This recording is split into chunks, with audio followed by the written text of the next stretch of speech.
it. So did anybody else get this? I know I just was on mute. Did anybody else get this? Because I didn't even know um, that you were gonna get this if you did all three of them. So nice.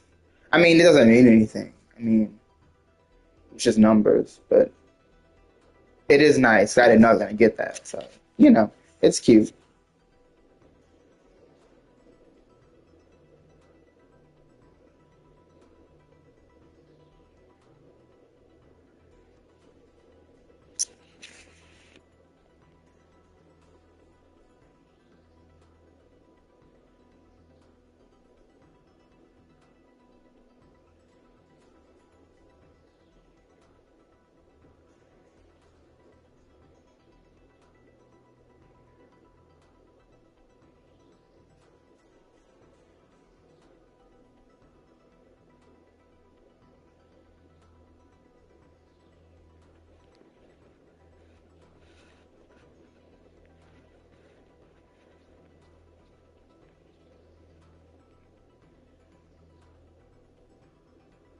Oh my bad.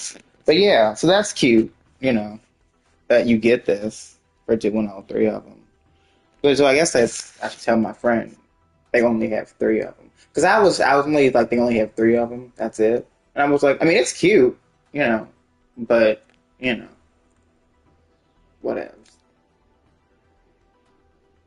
Okay. Well, yeah, if you didn't do it already, go do them three missions, and I guess you'll get $1 million too. I guess. Who knows? I don't know. I don't know. But yeah.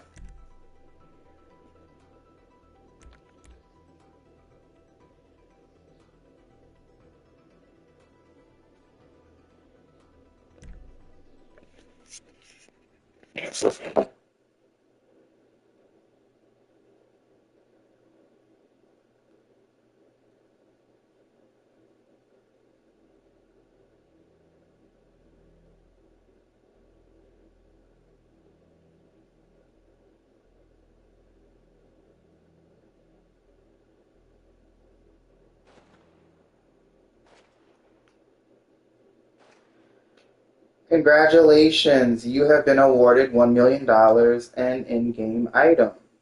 Oh, see, I didn't know I was getting items. Look at that. I'm getting stuff too.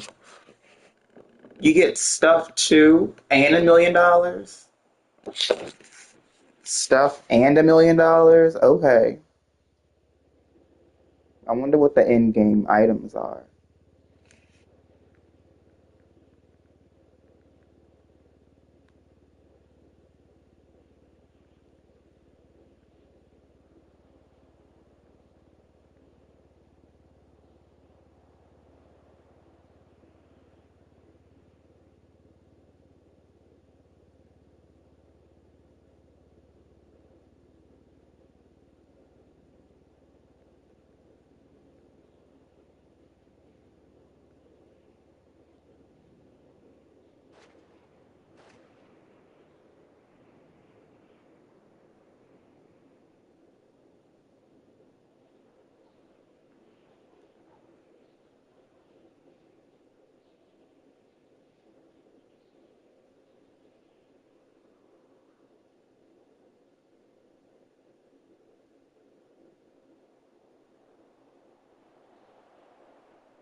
Oh, I keep forgetting to hit X.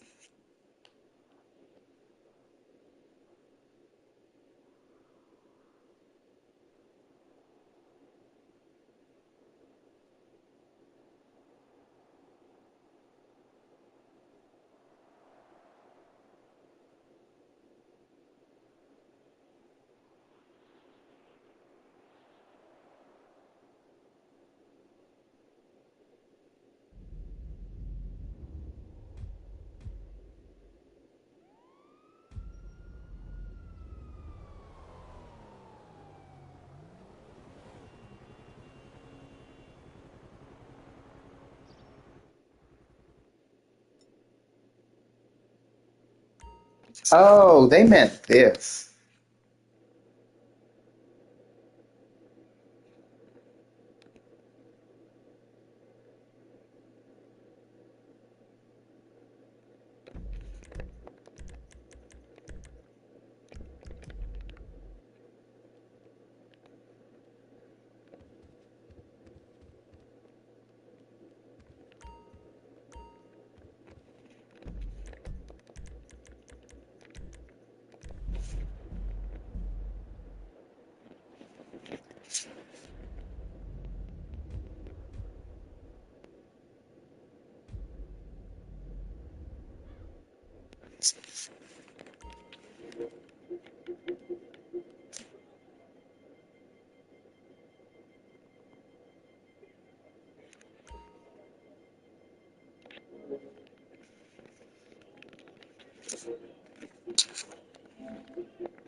Got some cool stuff here for you.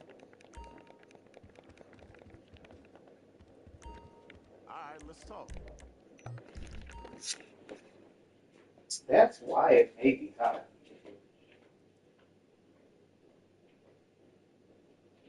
If you saw where we were from, you know how far Franklin made it. Me too, shit. Just a different route.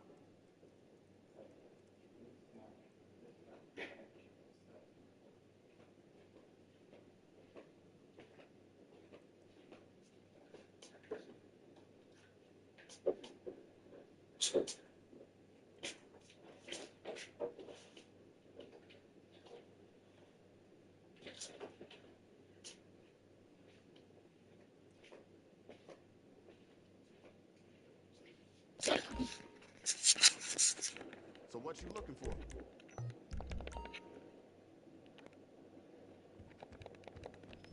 Keep your eyes open.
So why is this not working?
So why is Spotify not working?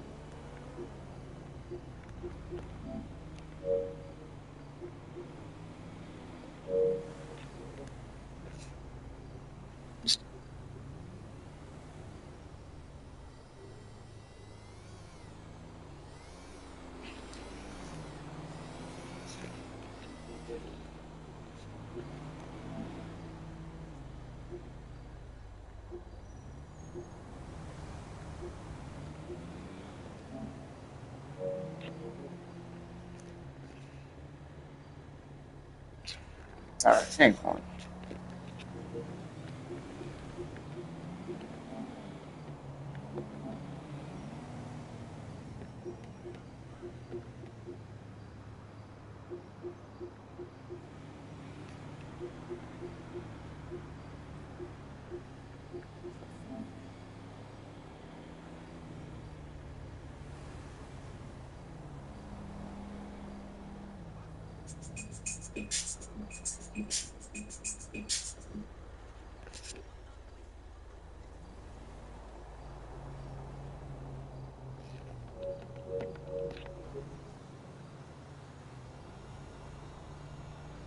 Hello?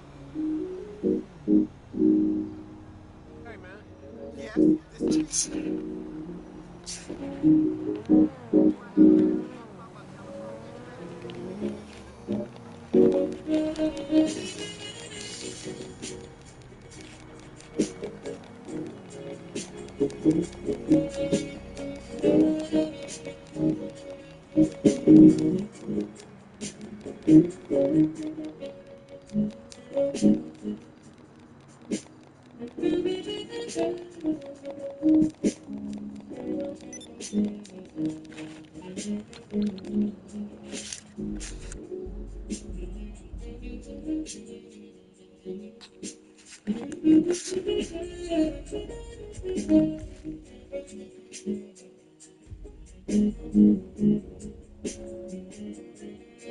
I should have made popcorn first. Oh well.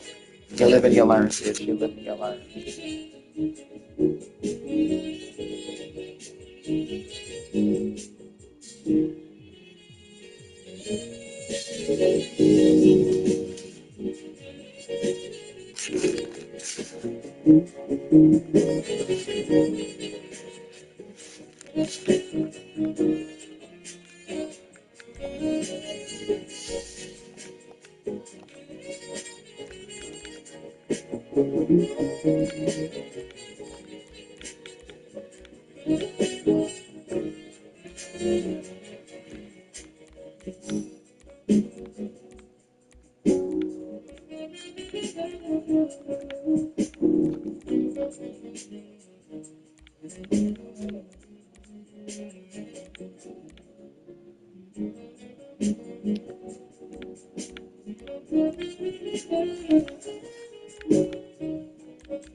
Okay,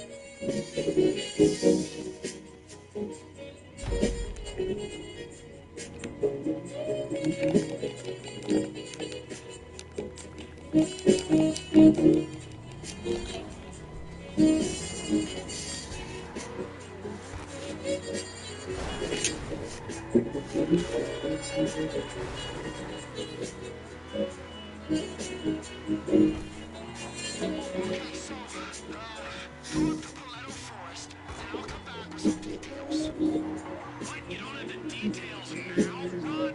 How's that make us look? Not very professional, pal. We're trying to raise money for this venture. We don't have much in the way of assets. It's all about the people, Ron. The investors' capital. We're human capital. And yours ain't worth very much. Hey, fuck this Series A funding is mostly gonna be stolen. Ron's got something to say to you. Okay, so here's the question. Como observabas frontiers cruzando, hearing all kinds of rumors about the operation we got up there. It's meant to be serious, you know? Well, Oliver's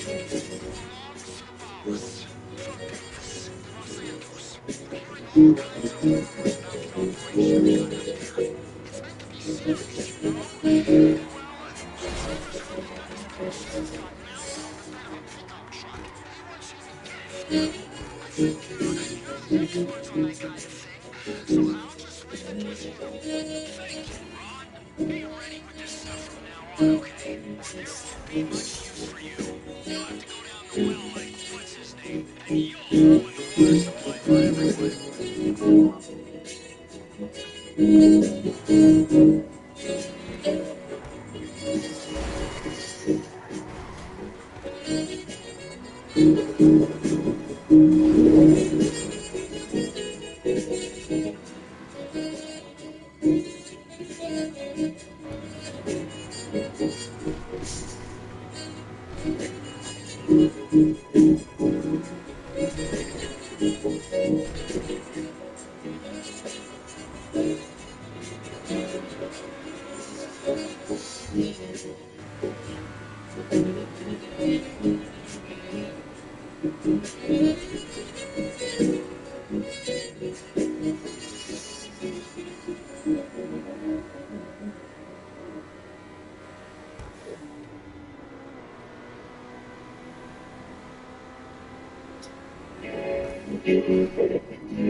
Oh, he left. Okay, so he left.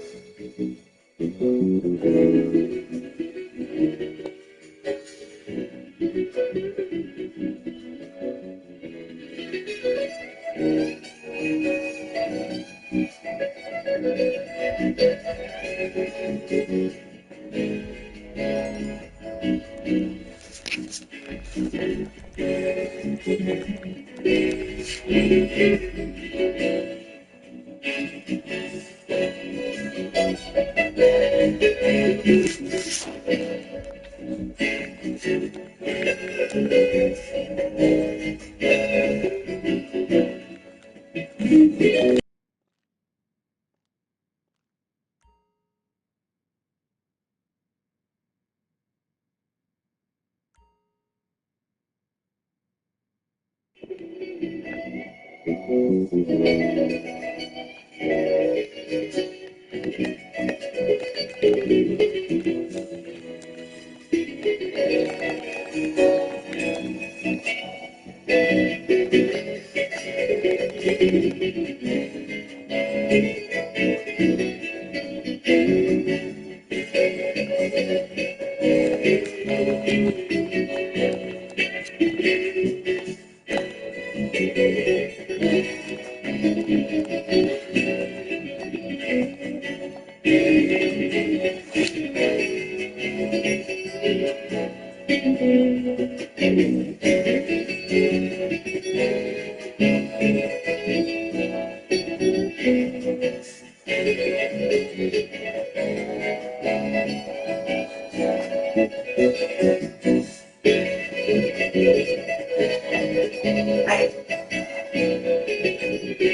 going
through a metaphor is getting It's alchemy. just not my car. What?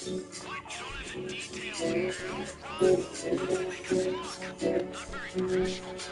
We're trying to raise money for this venture. We don't have much, you know, assets, doggo. Investors' capital, non-human capital. The owner ain't worth very much. Think fort this Series A funding is mostly gonna be stolen.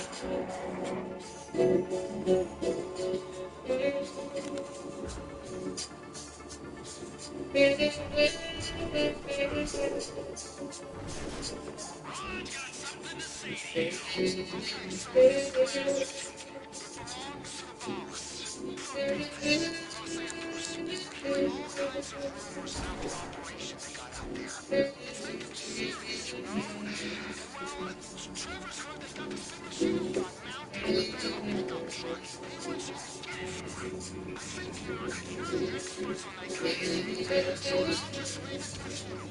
Thank you, Ron. Be ready with this stuff from now on, okay? Or there won't be much use for you. You'll have to go down the well like, what's his name? You'll ruin the water supply for everyone. Yes. Hey, how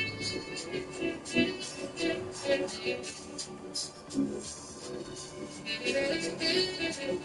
He's really taking a dump in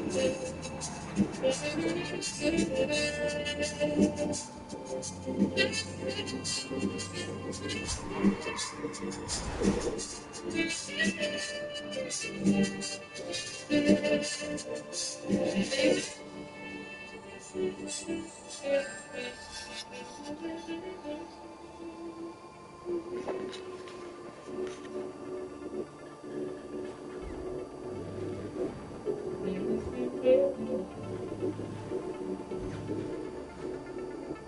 gutter. Of course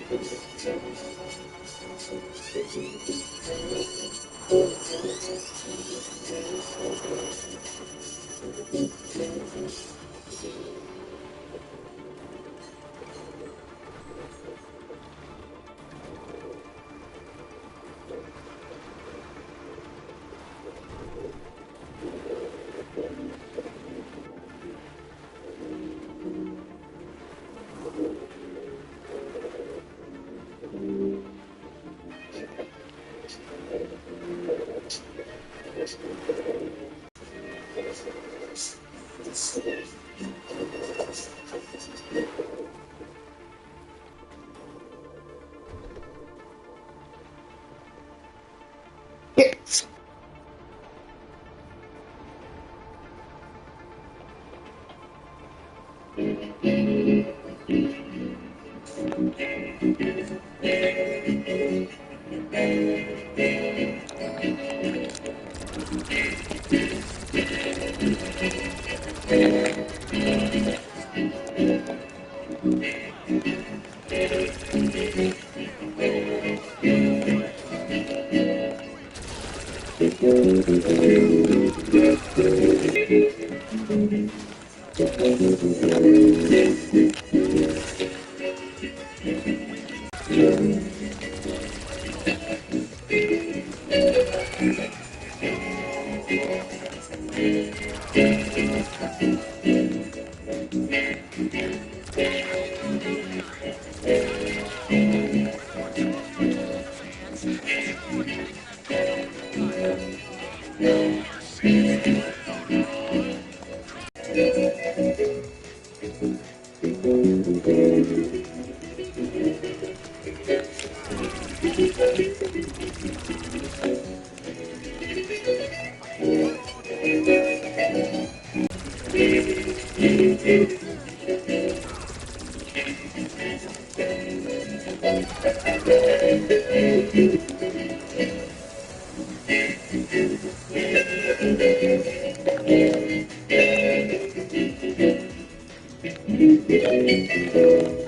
Ron. Kick that guy out of the ring. I'm going to destroy you. Tell me that there is no tomorrow. Or seriously, you got time. Come dominate. Kill this guy.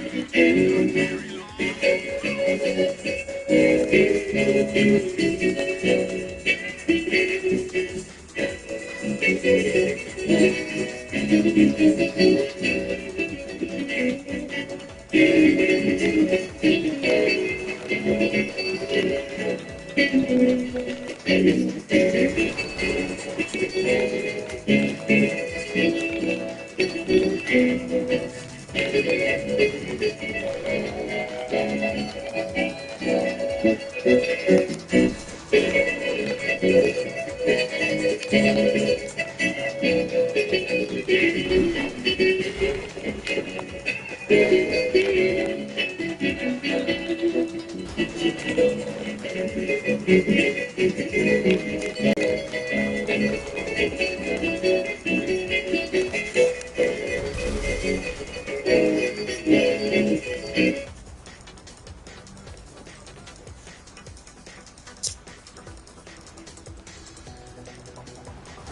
long.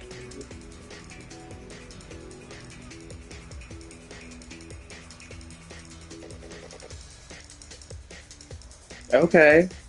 So what's going on?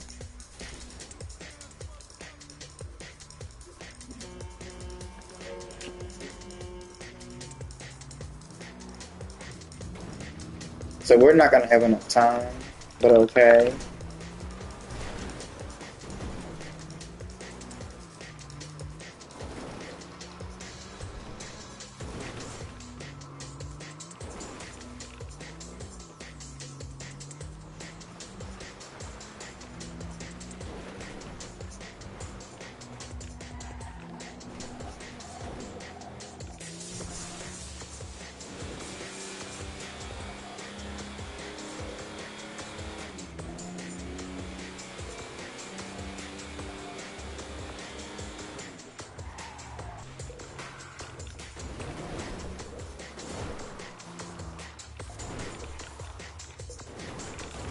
Well, that makes no sense.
Well, this is annoying.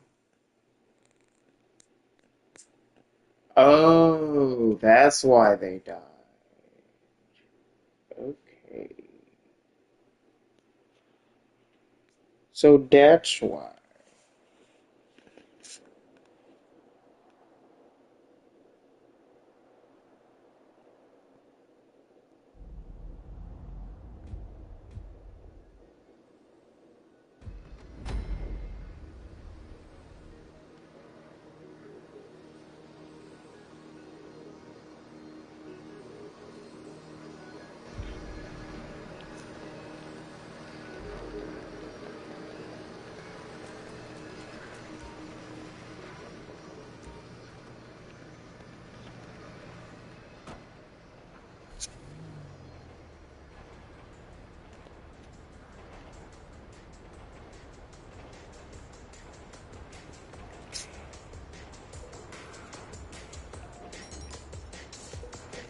Okay. Run! You got anything else for him? On your way out, I've let the pickup go in front, so he can shoot back and protect the score. Thank you. Now come on. I'm hearing they set up roadblocks. Get the gun on the pickup pointing front, if it ain't already. They'll be getting their idiotic people to block the road. Power through them and get back to Ron. So, I'm gonna need you back here with this stuff in... not very long. Move.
Ding ding ding ding ding ding ding ding ding ding ding ding.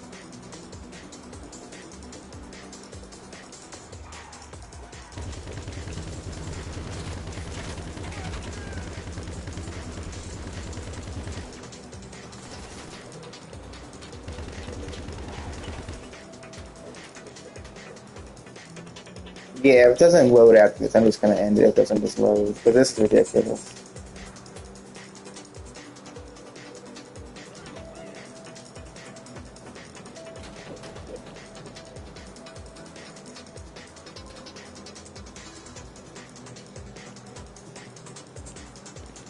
I hope those roadblocks didn't slow you down.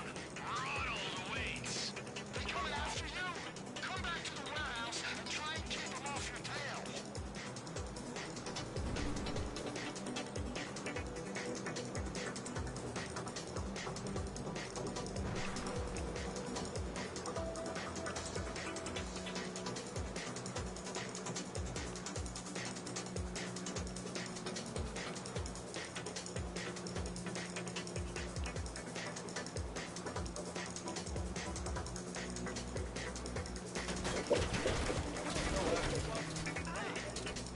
Come on! Get back here with the gun placement or my cush already. The guys, they're coming after you, and they're well armed. We do this.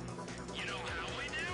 There's pictures of them with heavy weapons on Snapmatic. There's pictures of them with weed and cash, too. That's why we're robbing the place. Hey, look, I love a selfie as much as the next guy, but some people, they overshare.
last like 10 minutes ago. That's some good dope. Yeah, I used to smoke when I was in college. Man, that was some far out times. Now I, ooh, hit the ice, I take apart a radio, and I masturbate till dawn. Trevor calls it maturity. Anyway, I'll get this unloaded. But unless any of you want to get down with Tina, no?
I told you not to contact me.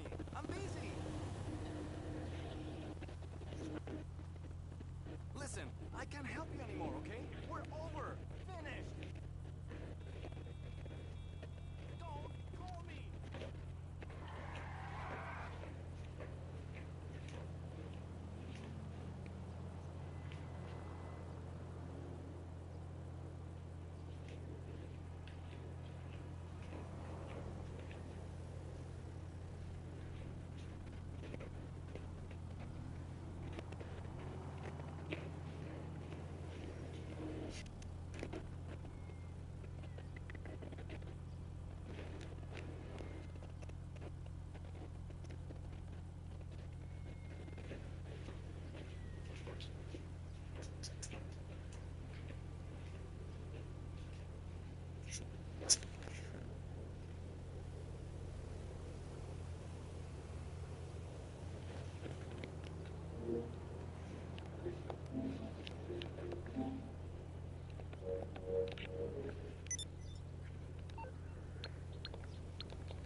pricks going for the O'Neills? It's about time. And don't give me any of that. Ron, you told us to go for the O'Neills crap. They've been out in grapeseed all along.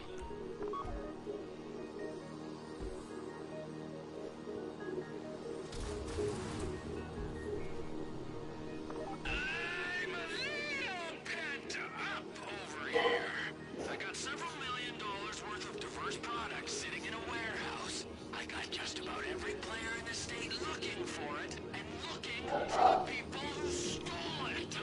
Meantime, my buyer keeps putting back the exchange. Keeps asking questions like, where it all came from. Ha! If only they knew. How do you keep your head above water? You keep kicking, right? The cash from this sale's gonna go. But if we can set up a lab, cook our own Frank, Trevor Phillips industry is in business for life. Bearing in mind that cook's life expectancy is notoriously short. The ice will be a regular income stream. We'll sink the money from the product into expansion into other territories and R&D. We'll get some publicity, build the brand, we'll talk at some conferences, we'll flop, and then we'll try and appease the whims of our shareholders until the end of time. How's that sound? Yeah! Let's go!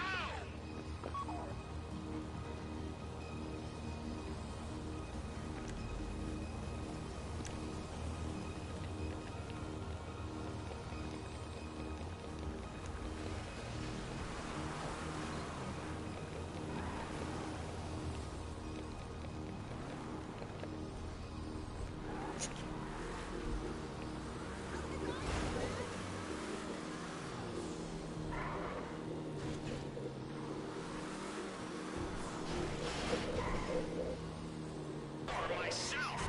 Okay, so the O'Neills have this tanker of meth juice at their farm. The chef tells me that he can use it to start a cooking operation at the gas station. So, you're gonna get it and bring it to chef.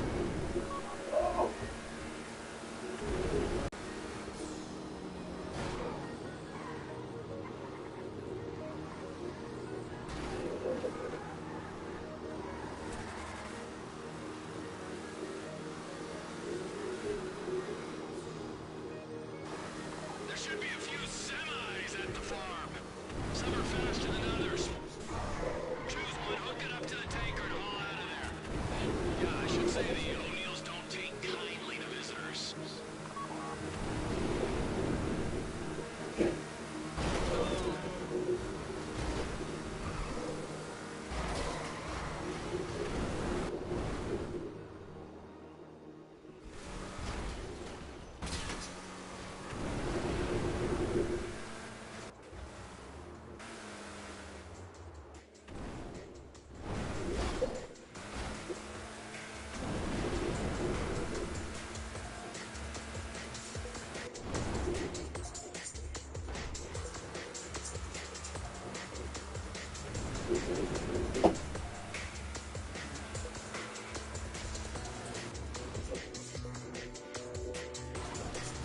So that's ass.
I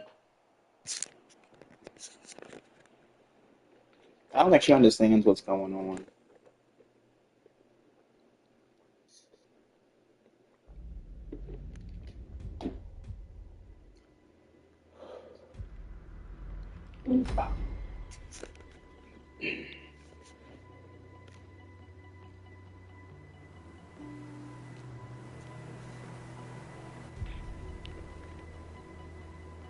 I don't understand why it's doing that.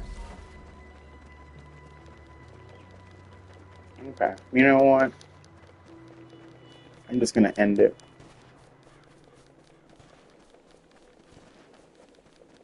Shit real? Fuck me. Wait a second. Get off me! Bullshit! Let's get out of here! We got a brother down!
upside down.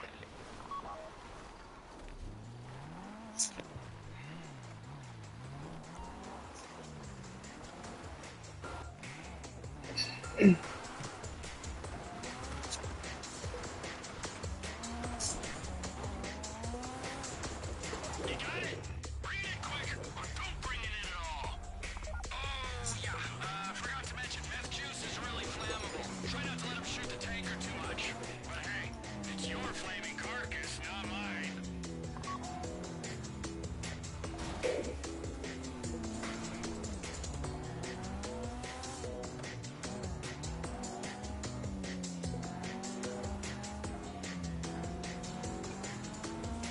You ain't done yet, my friends. They'll keep sending people until loss of life outweighs reward.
Noobs.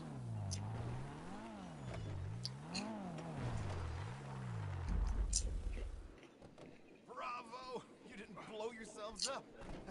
How about that? Much as I want the O'Neill's tanker sitting right here, I'm gonna empty it quick and get out of here and sell it for scrap. Okay, we're good. Get lost. I'll dump the rig. Bye. Go, go, go.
Stefano Pozzebon is in Caracas with more reaction. The streets of Caracas were calm on Sunday night, and the whole Sunday felt a much quieter day, for example, than the day before, than Saturday, when we saw several government officials participating in ceremonies all across the nation, with regular Venezuelans, civilians, being asked to take an oath and to swear that they will defend the country in the case of a U.S. attack. We're yet to hear from the presidential palace, from Nicolas Maduro himself, a reaction to the recent remarks by President Trump late on Sunday night, saying that he would be open to discussing with Maduro himself, and that Trump said Maduro has reached out. That is not to be surprising. Maduro has tried for weeks and months to speak directly to the American people and to reach the White House directly. This is, for example, what he said on Saturday. I reiterate this every day to the people of the United States. The people of the United States, listen to me. War in the Caribbean, war in South America? No. War eternal? No. Peace? Yes. Peace for America? Yes. At this moment, CNN cannot indicate Sunday night. At the same time, the U.S. Department of State has announced their intention to designate the Cartel de los Soles as a foreign terrorist organization. Now, Cartel de los Soles is a collective number used to designate members of the Venezuelan high government and government officials involved in drug trafficking, with Nicolas Maduro at its head. It's at the center point of the strategy of prosecuting Maduro for drug trafficking, and that is to be seen as a sign of further escalation coming down from the State Department, while instead Donald Trump seemed to suggest that he would be open to a more diplomatic solution. For CNN, this is Stefano Pozzebon, Caracas. Joining us now is Eric Farnsworth. He's a senior associate at the Center for Strategic and International Studies. Welcome to the program, Eric. Thanks, Paula. Thanks for having me. Of course, it's our pleasure. You previously called this current deployment of the military assets just off the coast of Venezuela the most significant buildup this century. So given that scale of the U.S.'s mobilization, Eric, what do you believe to be President Trump's ultimate goal when it comes to Venezuela? Basically, when you take into account everything we've seen the last few weeks. Well, I think we're getting pretty close to an end game here, or at least a decision point. You have the forward carrier strike group is on station in the Caribbean, and you have 15,000 U.S. troops ready to do something there. You have overflights that are continuing to be conducted, and you have exercises with Trinidad and Tobago and other regional countries that are being conducted. So I think that there is clearly an intent to this buildup. What that intent is, we don't actually know. The president will be the one who makes that final determination. But I do think there's a window here that we're looking at probably in the next week or so, because once you have this type of buildup with the world's most advanced aircraft carrier, the Gerald Ford, as well as all its support elements, you can't keep assets like that on station forever. They're very expensive, and you take them out of the rotation of other parts of the world as well. If you add that to the fact that the United States has designated the Cartel de los Soles as a foreign terrorist organization, a designation that's going to go into effect on November 24th, which is a week from today, you have really a window of about a week to see what could happen here. Given that mobilization of forces out there, this is much more than just a few patrol boats in the Caribbean. Do you get a sense that the White House has to respond and has to do so soon? Well, I think that that's where things are heading. I mean, at the end of the day, the president can decide to do nothing, but you certainly have the assets in place and the momentum behind it that would argue for some sort of action here in the near term. I think it's very clear that the White House and the administration want Mr. Maduro to go. There is a president-elect who is democratically elected, who's waiting to take office, that Maduro will not allow to occur. And so I think the question is, tactically, what's the best way to try to resolve this really complicated and difficult standoff, at the same time recognizing that it's the Venezuelan people who ultimately are the ones who are going to have to pay the highest cost here if nothing changes. So there is a lot at stake, and I think the administration is trying to work through what are all the permutations about potential action. And finally, from Eric, out of the many possible scenarios and possible outcomes, do you see one in which the U.S., the Pentagon, does not have to actively deploy troops or take further military steps and end up instilling some sort of regime change in Venezuela? Is that possible? It is possible, and I think that's what, in the back of people's minds, they're really hoping will occur. This massive buildup, this intent that's been expressed by the Trump administration really to take the steps that would remove Nicolas Maduro could encourage him to really seek an exit, a safe haven somewhere outside of Venezuela, to leave and perhaps take his lieutenants with him and his ill-gotten gains and just get out of the country. That would be in a best case scenario. Is it the most likely scenario? Is it, I can't say. Is it possible? Sure, it's possible. The question is, what is Maduro's determination to stay? And does he believe that what Trump administration is saying and threatening is real, or does he believe it's a bluff? And if he believes it's real, then he's probably going to have to negotiate an exit strategy. If he thinks it's a bluff, he's going to stay and try to ride it out. So we're going to see pretty soon in terms of what he decides to do. Giving us a lot to think about as we continue to watch to see what comes next between Venezuela and the United States. Eric Farnsworth, as always, thanks for your analysis and your time. Great to be with you. Thanks a lot. Well, one of Ecuador's most wanted criminals is now in custody in a joint operation with Ecuador. Spanish police say that they've arrested Pipo Chavarria. He's the alleged leader of the group known as Los Lobos, which is the country's most powerful and violent drug trafficking gang.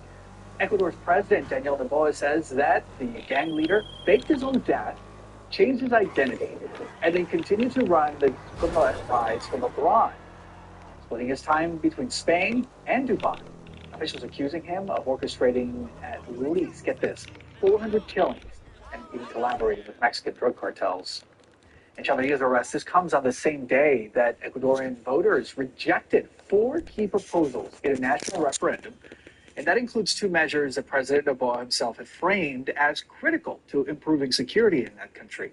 Ecuador has become a major drug transit hub, leading to a significant rise in violent crime. Preliminary results showing that voters rejected measures to allow the return of foreign military bases and to draft a new constitution. The president had argued that the present constitution actually limits ability to crack down on organized crime. Initiatives to reduce the size of the National Assembly and eliminate public funding for political parties also appear to have failed. And no candidates won a majority in Chile's vote for president on Sunday, and that means that the top 2 contenders will be facing each other in a runoff election that's scheduled to happen on December 14th. One is a member of the Communist Party, the other an ultra-conservative veteran politician. CNN's Christopher Ulloa with more from Santiago. Chile's presidential race is going to a tense runoff between communist and hard-right candidates after neither of them getting the necessary votes to become the president of Chile in a first round. With 99% of the votes counted, Chileans have decided between 8 candidates who will be the 2 options for a second round on December 14 to finally decide who will be the next president of Chile. In the first place, we are talking about Janet Jara from the Communist Party and former Minister of President Gabriel Boric, who got at least 26% of the preferences. On the other hand, the veteran politician José Antonio Kast, the founder of the Republican Party in Chile, who got at least 23% of the votes. We have to remember that this time the vote was mandatory, and there were more than 12 million people who assisted to the polls to also decide the new members of the Congress. The President Gabriel Boric gave the congratulations to both candidates and said that he trusts that dialogue, respect, and love for Chile will prevail over any differences. But what are the topics that most worry to the Chileans? Security, the fight against organized crime, illegal immigration, and improvement of the economy. The final results of this presidential race will be known in 1 more month, when Chileans will have to go back to the polls to decide if Chile will keep on a left government or if Chile turns to a hard-right government. For CNN, Christopher Ulloa, Santiago, Chile. Donald Trump changes his opinion when it comes to the Jeffrey Epstein files, and why he's now telling Republicans in Congress that they should vote to release the document. Come on in, the water spot. Noom's going micro. Micro habits, micro wins, microdose GLP-1. I'm stuck. My rate won't budge. Been there, but Noom can help. Bye bye. Hello, micro. Get started at Noom.com. Attention! Star Shower Christmas lights are a viral sensation and sell out every year. Stay tuned to get yours before they're gone. Hanging lights is hard work and takes too much time. There's the untangling, unsafe ladders, and the freezing cold. Introducing Star Shower Ultra 9 Laser Light Show, the fast, easy way to decorate in seconds and bring the wonder and magic of the holidays to your home. There's now 9 different decorative light patterns for you to choose from. You can select between twinkling stillness, moving stars, or blinking. Let's get in tight. I've got it on motion. It's like we're in the middle of a 3D light field. But look at this, folks. Look at the coverage. You've got thousands of Star Shower lights hitting the entire side of the house. It covers up to 3,200 square feet. With Star Shower, you can have lights way up high on the house where it's impossible to hang them, and even decorate shrubbery and trees. It's weather resistant and can withstand freezing temperatures. Just one string of lights can cost you up to $40, and that doesn't light up your house. Ultra 9 costs pennies to operate. This is amazing. I love it. We're going to have the best house on the block. I want to have them every year.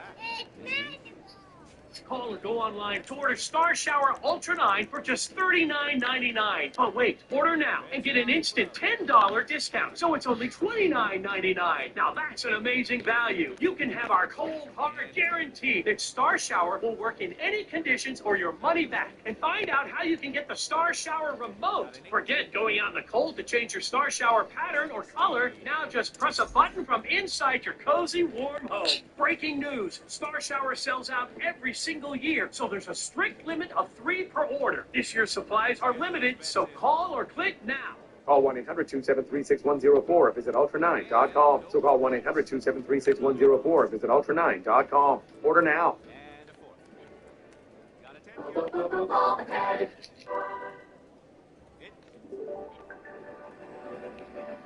Precise designs, subtle curves, curated upgrades, elevated design for thoughtful living.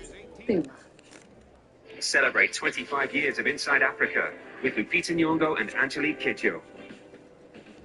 When the word Africa comes up, what words come to mind? Africa is laughter, love, song, food, hustling, community, red soil, humanity, stories, life, breath, everything. Everything. 35 years of Inside Africa. Happy birthday to you. Inside Africa on CNN in association with Zenith Bank. What's the latest in the world of transformative technologies? CNN's Becky Anderson meets with the clever minds shaping our future in Abu Dhabi.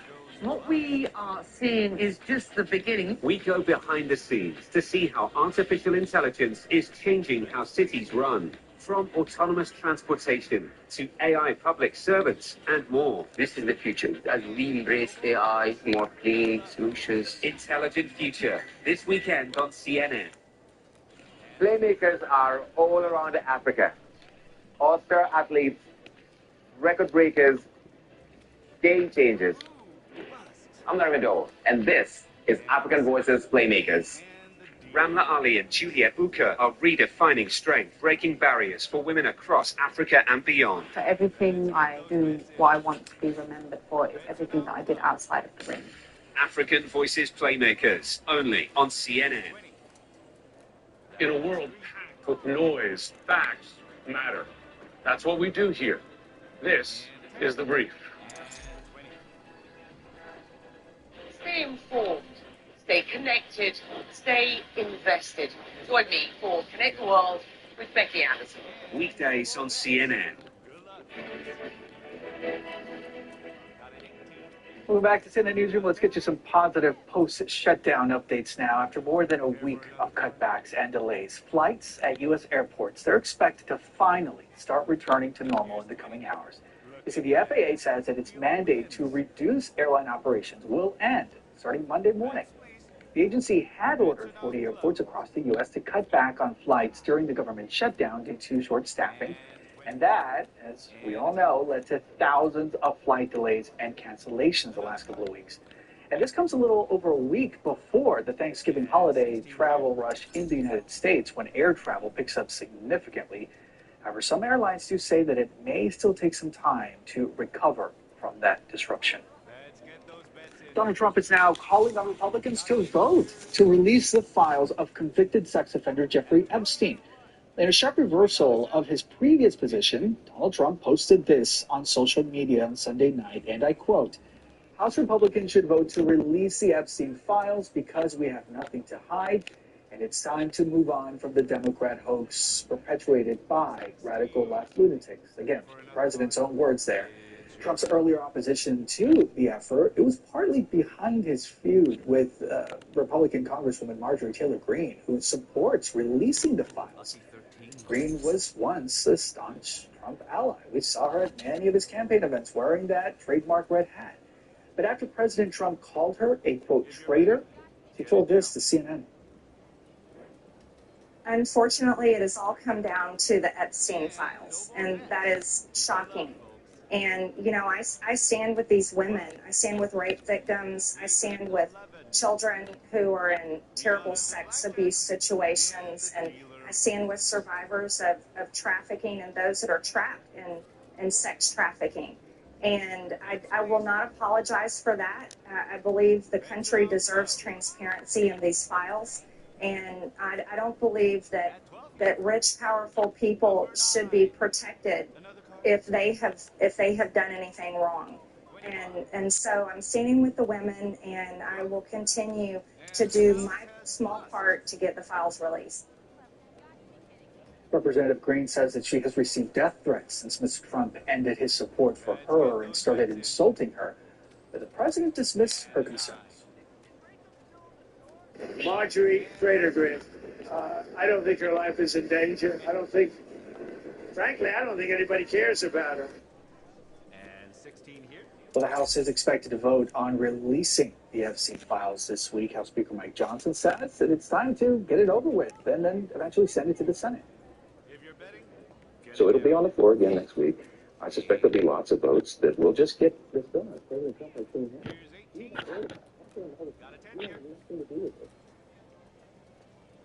Care for another card? So let's look back on Sunday developments and look ahead on what questions we can get another situation. And 13. And that's 17. Welcome back to the program, Ron. So we'll talk about that vote in just a second. But first, I'm curious what your initial reaction is to the president's sudden change of heart on releasing the Epstein files. Why now, you think? Yeah, look, by all indications, he worked and the White House worked really hard to try to deny, to block the number of votes needed to pass this demand in the House. And then I think they reversed when they knew they were going to get run over. There are various versions of an old saying that as a politician, it's better to lead a parade than get run over by a parade. And I think that's what we have here. We have kind of a desire to get out front. The question I have is that this is a president who has been willing to shatter all of the historic norms on maintaining any independence from the Justice Department and the White House. And he has been willing to directly order Pam Bondi to investigate adversaries, and she has been more than willing to accept those demands from the White House. Rather than asking the House to vote on this, isn't it within his power to basically say if he really wants this out, he can put these files out?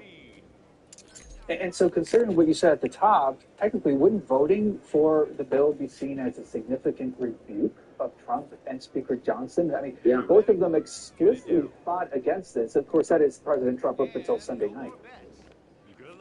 Yeah, look, I think once those emails came out last week with kind of the direct contact between Trump and Epstein, even if there's no suggestion in those emails of any kind of direct involvement in abuse, just kind of the degree to which the president was part of this world, I think made it impossible for all Republicans to hold the line. Certainly many would, but we're hearing today predictions of anywhere from dozens to maybe even 100 Republicans breaking from the White House to vote to release this. And I think it was against that kind of open rebuke, as you say, that kind of evidence of your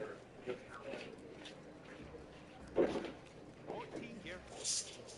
We have a 6.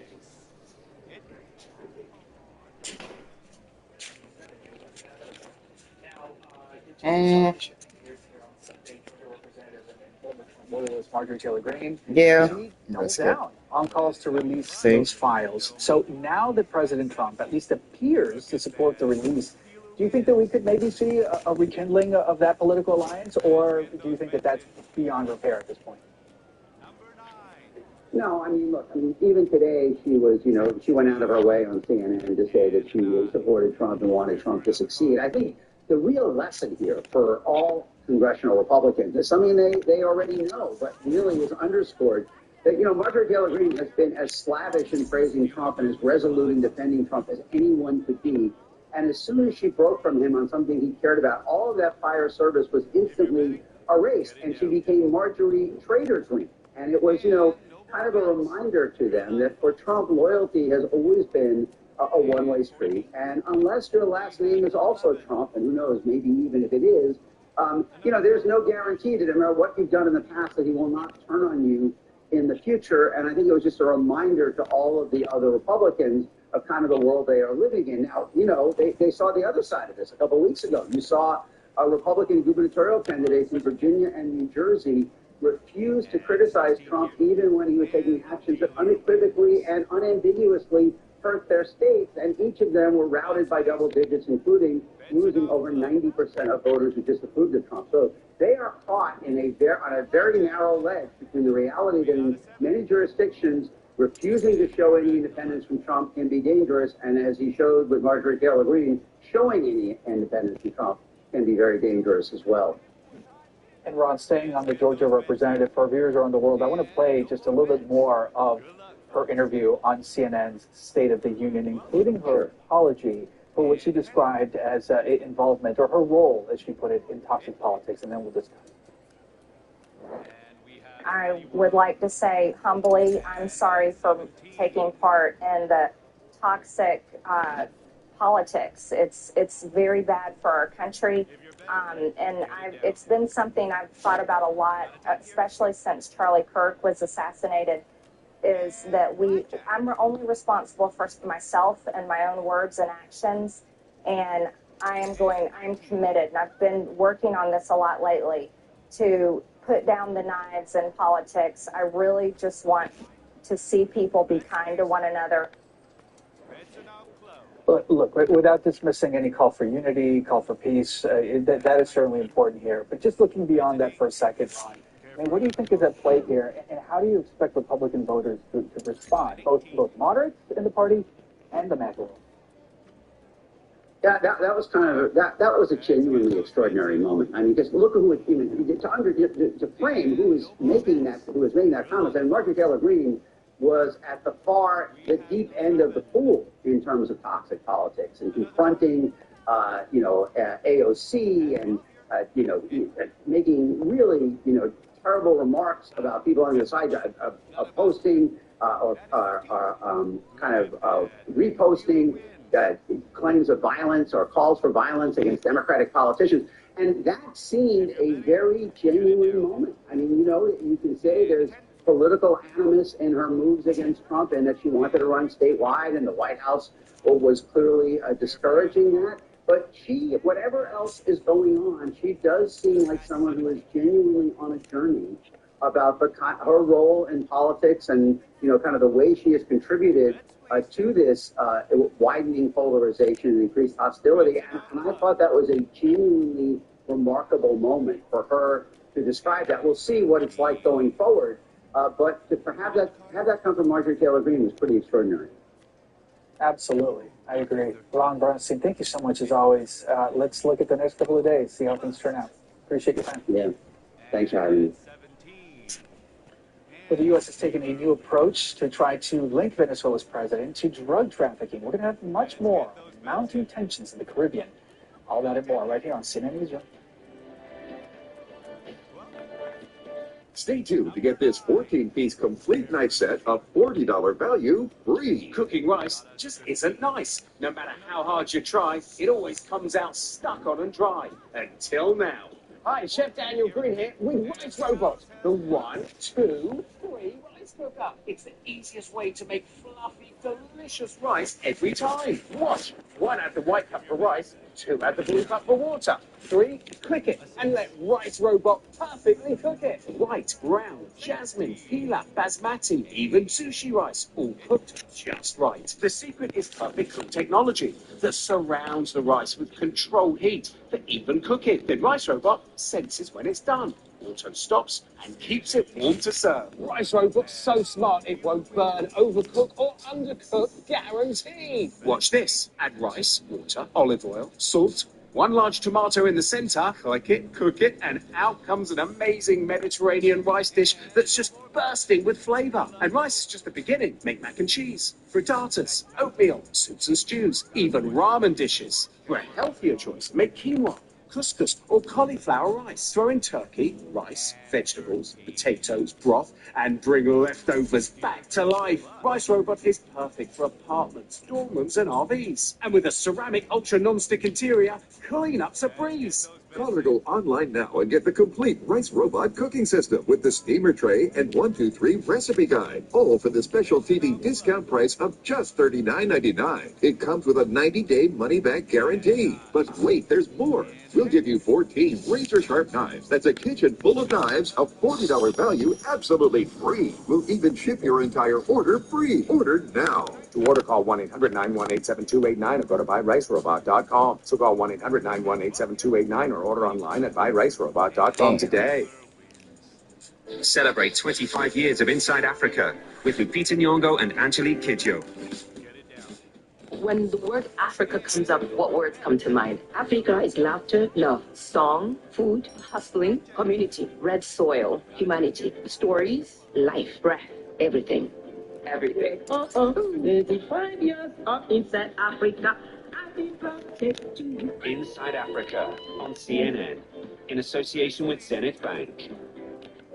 What's the latest in the world of transformative technologies? CNN's Becky Anderson meets with the clever minds shaping our future in Abu Dhabi. What we are seeing is just the beginning. We go behind the scenes to see how artificial intelligence is changing how cities run. From autonomous transportation to AI public servants and more. This is the future. As we embrace AI, more clean solutions. Intelligent Future, this weekend on CNN. Welcome back. It's me. Let's get those beds in. On Laura Coates Live, we cover it all. Will you take this all the way to the Supreme Court? I'm not refuting a syllable of what you said. What do you say to people who are looking to find their voice? All the news, all on Laura Coates Live. Weeknights, CNN.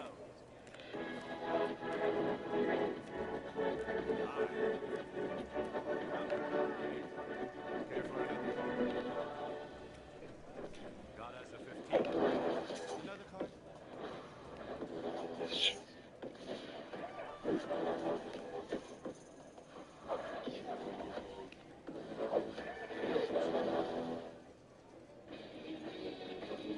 Introducing Sports Center for you, personalized every single day. Now available on the ESPN app. Powered by your favorites.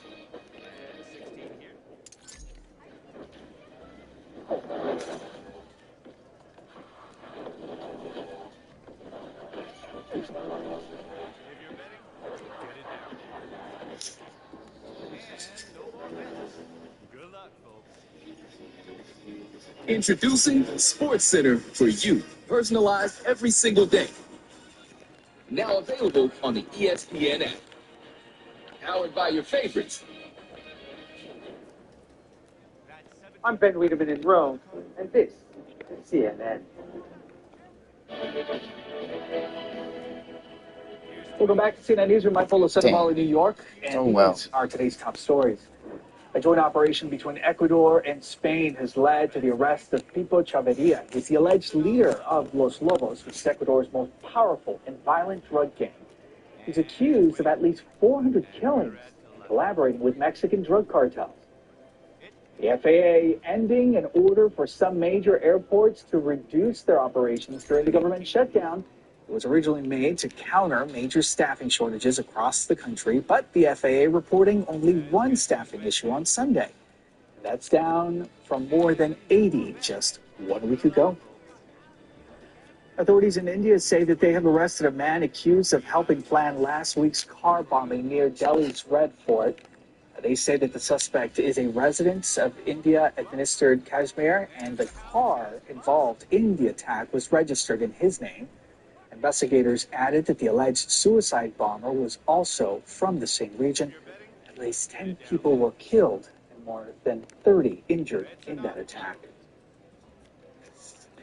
Well, President Trump says Venezuela would like to talk, and this is tensions between Washington and Caracas threaten to boil over into a conflict.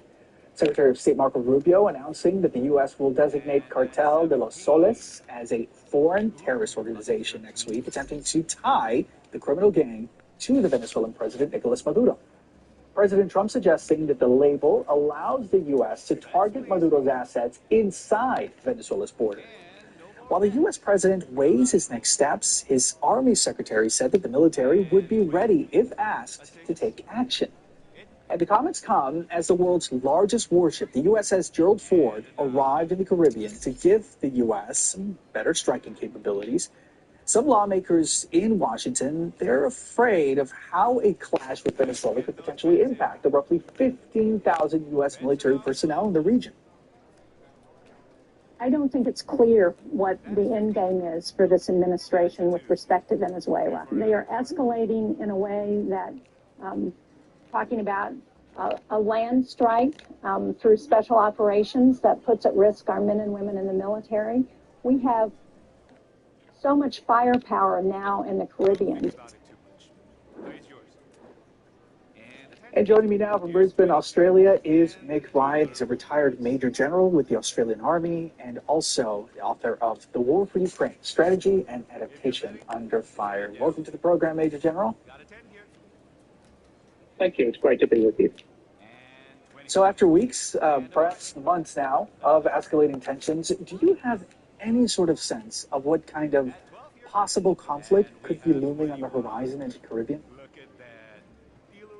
Well, I think what we're seeing here, first and foremost, is the U.S. administration is trying to intimidate the Maduro administration into talking with the Trump regime and certainly compromising. But if that doesn't work, it's not very clear what the strategy is here or what the strategic objectives are for the U.S. The U.S. military is extraordinarily powerful, but as we saw in Iraq and Afghanistan, a powerful conventional military is not always the right tool for stopping drugs or regime change that we might be thinking about here. Yeah, we've heard from multiple experts essentially echoing that same opinion, who believe that this is simply military posturing, hoping to send that message to the regime. Now, in that case, though, do you believe that that could potentially be working when it comes to Maduro, when you look at how he's behaved, what he shared publicly? Well, he hasn't stepped back a lot, although he has been a little bit more compromising over the last week or two. But we've also seen mobilisation of military reserves and military exercises. I guess that could be for domestic consumption there. But at the end of the day, the US has to be prepared for if Maduro basically goes, okay, well, bring it on. What then does the military do? What are the US objectives? And what kind of conflict will the US military be engaged in? And I'm really interested in that because that's, if Maduro is dismissing any possible warnings coming from the U.S., what does the Pentagon do next? And you touched on that briefly. I'm wondering if you could expand. I mean, does the Pentagon essentially, would it be up against the wall here and forced to either use those assets or pull them back? I mean, these aren't just a couple of patrol boats. This is a massive, massive deployment. It can't be cheap to maintain that. No, it's not. And we should also note that America's adversaries don't always act rationally, even though the rational thing for Maduro might be to pull back. He may decide not to do that. I mean, the US does have a powerful striking force there. Whether it's enough to take down the entire Venezuelan military is another question. It may not be, and it might find themselves with a tar baby in Venezuela, with a very significant commitment over time that it was not prepared for, which will drain US military resources and distract it from its other commitments, which are more important in the Pacific and Europe. You may have, you certainly have heard this in a week that the U.S. will be considering Venezuela's Cartel de los Soles as a foreign terror group. The U.S. alleging that Nicolas Maduro himself is likely a part of that cartel leadership, which is something that they deny. With that designation, though, would that allow the U.S. military to engage land targets in Venezuela? I mean, even if drug runners aren't presenting an immediate, imminent terror threat against Americans? Well, I think that designation, if it does go through and if it gets through Congress, it will be an important step in a bunch of legal and diplomatic and probably covert measures against the Maduro government and the cartels there. But whether it requires high-level military action is another question. At the end of the day, what is the real objective that the Trump administration is seeking here? Is it to stop the drugs, or is it something more profound? We're not quite seeing the full picture here. Yeah, we've seen these kinds of steps, and typically that is more to give the green light to the U.S. Treasury Department, for example, to seize various assets of these transnational criminal organizations. So we'll see how it plays out. Hey, Brian, it's always a pleasure to have you on our program. Thank you for your time. Thank you. Great to talk to you. Well, a CNN exclusive is straight ahead. Our Fred Pleitman sits down with Iran's deputy foreign minister, talking about the country's nuclear program just months after U.S. and Israeli strikes targeted some of its main facilities. That interview on the way. Tired of struggling with that heavy leaf blower? It's so bulky and hard to use. Introducing the Bullseye Power Blower. It delivers a massive blowing force, and yet it's so compact and lightweight, under 2 pounds. Look at the raw power create a tidal wave of leaves and debris. It's like having a jet engine in the palm of your hand to clean faster and easier than ever. Forget big blower hassles. Now just grab, go, and blow to effortlessly clean any area. Lock and load the rechargeable battery for up to 30 minutes of runtime. We measured the wind speed of this bulky blower at 20 miles per hour, but Bullseye blows away the competition at 55 miles per hour. Cleaning gutters with a big corded blower is impossible, but Bullseye makes it easy. The secret is the compact turbocharged motor with proprietary jet burst technology that blasts out 24,000 RPMs of high-capacity airflow, easily knocking down these heavy bricks from afar. Just like a car wash blower, the force of Bullseye can dry your car in minutes, so it shines like new. Even blows snow right off your vehicle in no time. Sweeping is hard work, but Bullseye clears out crevices with zero effort. Turbo clean your porch in a flash, or tidy up your dirty garage floor in seconds. Watch this. The sheer force propels this woman across the pool. And check this out. Even use Bullseye to blow up a huge jump house. Now that's a crazy amount of air. A big bulky blower can cost $200. But get the Bullseye Compact Power Blower today for just $79.99. Plus, you'll get the extension tube to boost your range even further. Choose the best length for any situation. Yours free. But wait. Act now and get a second complete power blower system for 50% off. And it all comes with free shipping. Don't wait. Call or click now. Call 1-800-345-8235 or go to bullseyeblower.com. Call 1-800-345-8235. That's 1-800-345-8235 or order online at bullseyeblower.com. Order now. Stay tuned to get this 5-piece bakeware set, a $60 value, absolutely free. Tired of that pan that always sticks? It's so scratched and worn, you can't cook in it.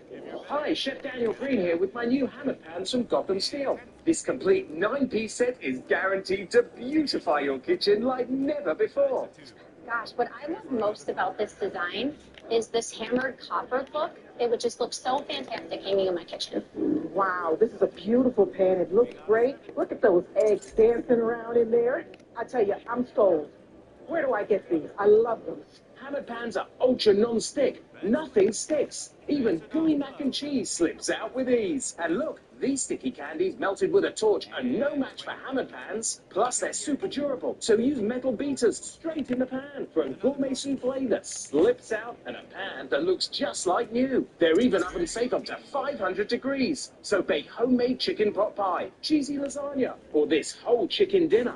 Any recipe looks great in these pans. From steak flambe to delicious desserts and delicate fish, nothing sticks. Plus, the entire set is dishwasher safe and PFOA free. Similar sets are over $1,000, but you won't pay that. Not $500 or even $300. Get the full 9-piece Gotham Steel hammered set for just 5 payments of $49.99, and we'll even ship it to you free. But order now and we'll drop 1 payment. That's just 4 payments of $49.99, and we'll even guarantee it for a full 10 years. Plus, we'll include this free steamer and strainer, and our 5-piece bakeware set with every pan you'll ever need to make delicious breads, cakes, and desserts. Together, these are an $80 value. Yours 100% free. That's a huge 15-piece set with free shipping. Call or click now. To order, call 1-800-807-6648 or go to buyhammered.com. That's 1-800-807-6648, or you can order online at buyhammered.com. What's the latest in the world of transformative technologies? CNN's Becky Anderson meets with the clever minds shaping our future in Abu Dhabi. What we are seeing is just the beginning. We go behind the scenes to see how artificial intelligence is changing how cities run. From autonomous transportation to AI public servants and more. This is the future. As we embrace AI, more clean solutions. Intelligent Future, this weekend on CNN.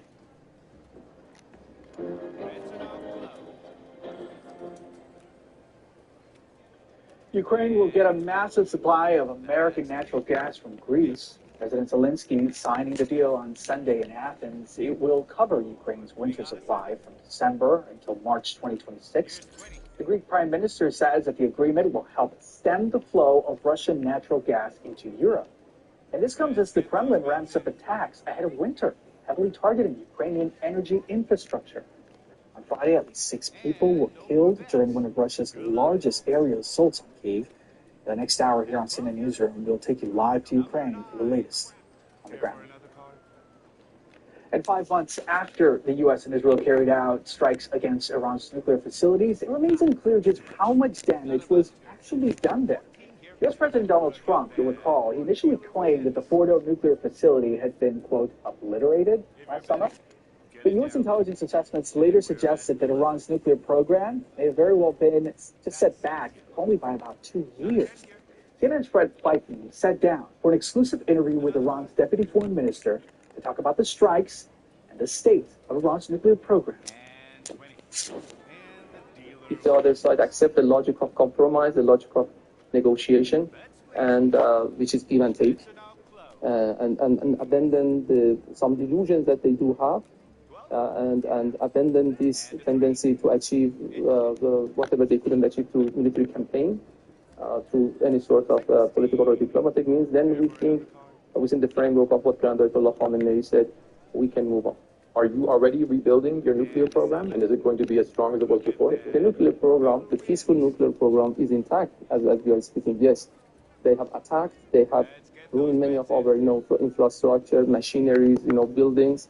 But the program is very much based on our indigenous knowledge, very much spread across our country, which is a huge country, 90 million people, 1,600,000 square meter country.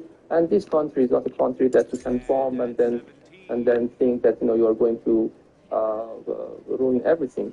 This is a science, and this is a knowledge, and this is a know-how that we actually possess, and we are going to be protecting that. Does that mean expanding and strengthening your missile program? The battle of repair and recovery started the moment that ceasefire happened. The battle of repair and recovery happened in Tel Aviv by receiving thousands of shipments full of military equipment from United States and NATO members. And also we started our battle of repair and recovery. Our aim was to prevent another war. The other side, aim was to be prepared for another war. So we think that any means of defense, legitimate means of defense, should be boosted by Iran, because no country on earth compromises on its national security, and Iran is not an exception. What is your message then to the Trump administration as it looks at the situation in the Middle East? What would you say to them as far as dealing with Iran? Iran is the oldest living continuous civilization on earth. I repeat, Iran is the oldest living civilization on earth. This country and this nation is master of survival and master of just conquering all the turbulences and all ups and downs. The language that we respond is the language of respect and equal footing, and I think this is the language that based on which we can talk to other side, even if there are those aggressors. President Trump said that the U.S. is now in wars to win them. Are there people in Iran who think, at the higher level, that Iran must rethink its stance on nuclear? We are a member of IAEA. Even after all these atrocities and crimes that President Trump and his administration did by bombing over UN safeguarded peaceful nuclear facilities, we decided not to withdraw from NPT, Non-Proliferation Treaty. And you know that this is while Israelis, by possessing hundreds of nuclear warheads, they are not actually part of the Non-Proliferation Treaty. Why Iran has decided to remain in the realm of NPT? Because Iran is very clear about its peaceful nuclear program. Not only we do have, a fatwa by our leader, Grand Ayatollah Khamenei, but also in our doctrine, the only thing that we are following is peaceful nuclear program and also legitimate military program to defend our national interests and our national security. And still ahead, it is certainly beginning to look a lot like Christmas around the world. Up next, some of the holiday displays from Paris to Bethlehem.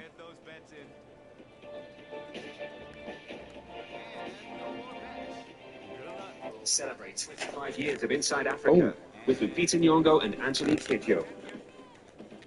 When the word Africa comes up, what words come to mind? Africa is laughter, love, song, food, hustling, community, red soil, humanity, stories, life, breath, everything. Everything. 35 years of Inside Africa. Inside Africa on CNN in association with Zenith Bank. What's the latest in the world of transformative technologies? CNN's Becky Anderson meets with the clever minds shaping our future in Abu Dhabi. What we are seeing is just the beginning. We go behind the scenes to see how artificial intelligence is changing how cities run, from autonomous transportation to AI public servants and more. This is the future. As we embrace AI, more clean solutions. Intelligent future, this weekend on CNN. We try to be global and we try to be smart. And we try very hard to get both of those every week. But I want to hear authentic voices of people who are passionate or intelligent about a subject who will make you smarter, move you emotionally, who will kind of challenge your mind or move your heart. And that's the consistency that we try to get at. Fareed Zakaria, GPS, Sundays on CNN. Look at this amazing video. This is the moment a volcano in Japan erupted, sending those massive plumes of smoke and ash high into the air as high as 4 kilometers. It's nearly 3 miles. Well, the volcano, called Sakurajima, is one of Japan's most active volcanoes, clearly. Multiple eruptions throughout the day caused dozens of flight cancellations, though fortunately no reports of any injuries or worse. And it is going to be a long flight home for the Washington Commanders after losing to the Miami Dolphins in the first ever NFL regular season game in Madrid on Sunday. The teams faced off in the home stadium of the world-famous Real Madrid Football Club. CNN's Paulo Mosqueda was there to talk to fans after the game. After 4 quarters of intense play and some overtime, the Miami Dolphins have emerged victorious in quite a historic showdown. This is because this Sunday was the very first time that a NFL regular season game has taken the field in Spain, a clash that has been celebrated in no other place than the Real Madrid stadium, the Santiago Bernabeu, and has been enjoyed by around 80,000 people. I thought it was a good game. Just a little disappointed, but yeah. My husband is the 12th man on the field, die-hard Commander fan. So we traveled here so that we could get the win, and we didn't get it.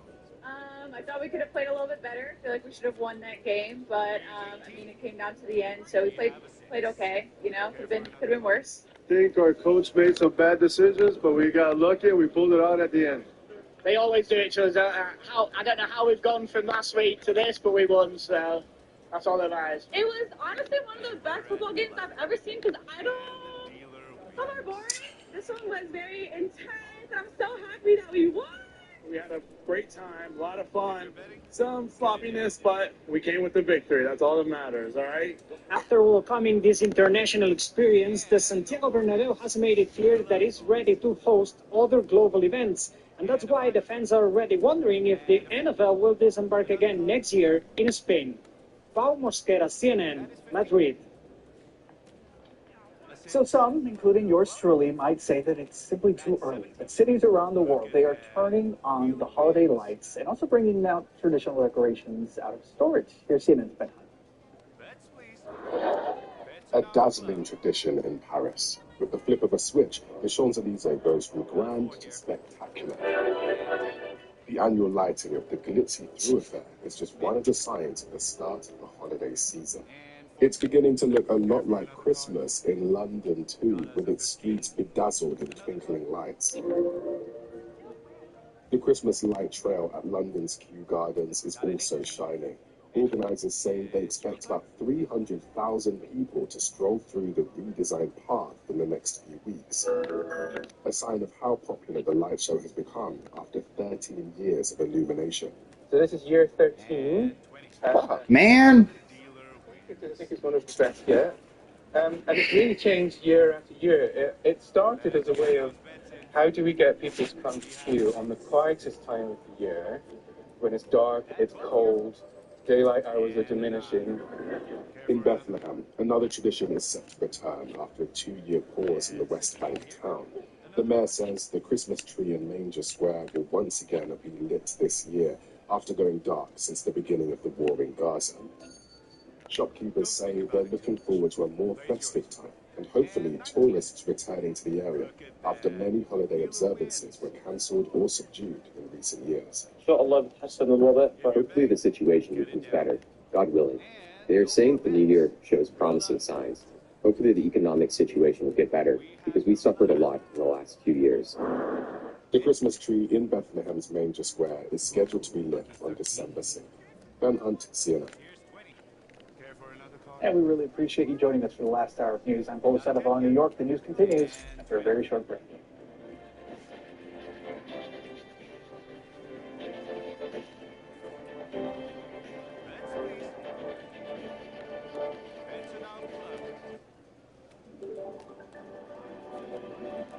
Precise designs, subtle curves, curated upgrades, elevated design for thoughtful living. Puma. Celebrate 25 years of Inside Africa with Lupita Nyong'o and Angelique Kidjo.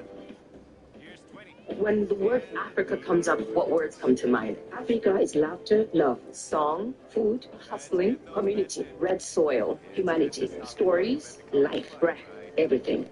Everything. 35 years of Inside Africa. Inside Africa on CNN in association with Zenith Bank. What's the latest in the world of transformative technologies? CNN's Becky Anderson meets with the clever minds shaping our future in Abu Dhabi. What we are seeing is... Alright, you're going to be Ed. Artificial intelligence. Y'all have a great night. From autonomous transportation to AI public servants and more. This is the future. As we embrace AI, more clean solutions. Intelligent future. This weekend on CNN.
I know you're playing like hard to get and stuff, but I like you. Like it's on, and I'm right here.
All right. Good night, y'all. See y'all tomorrow.